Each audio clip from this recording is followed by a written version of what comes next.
आरोप करतात आहे आणि त्यांचं म्हणणं आहे की ईसीआय उत्तर देत नाहीये तर भाजपाचे नेते उत्तर देत आहेत. त्याबद्दल काय सांगा?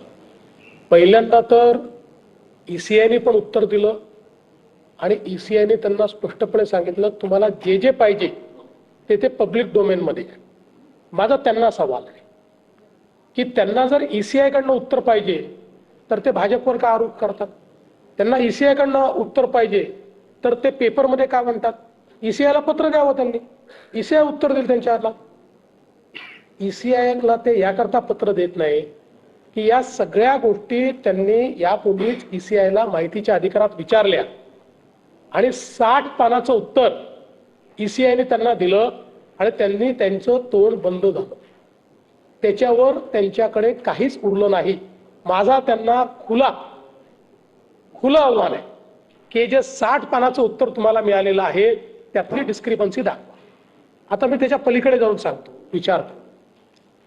आपल्याला इलेक्शनची पद्धत माहिती आहे. प्रत्येक पक्षाचा बीएलए असतो. काँग्रेस पक्षाचा बीएलए आहे प्रत्येक बूथवर. मतदार यादी तयार करण्याच्या कामामध्ये बीएलएचा सक्रिय सहभाग असतो. त्यामुळे ती मतदार यादी काय होते बीएलए काँग्रेसच्या माहिती आहे.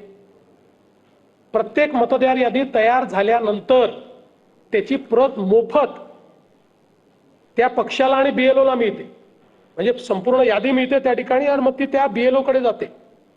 त्यामुळे त्याच्यामध्ये जर काही त्रुटी असतील तर त्याच्यावर ऑब्जेक्शन घेण्याकरता मोफत यादी, म्हणजे ती वेबसाईटवर तर असतेच पण त्याच्यासोबत त्याची प्रिंटेड कॉपी देखील प्रत्येक पक्षाला मिळते.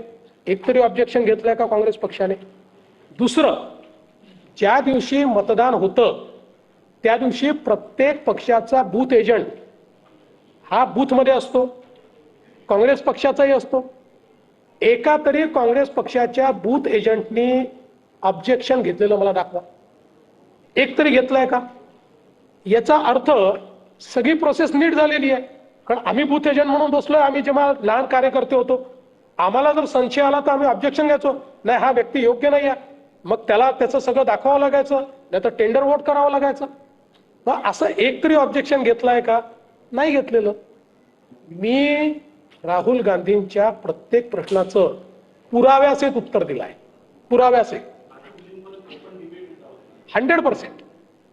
खरं म्हणजे राहुल गांधींसोबत डिबेट करण्याकरता माझी गरजच नाही. आमचा कार्यकर्ताही करू शकतो. पण if he aspires I am ready.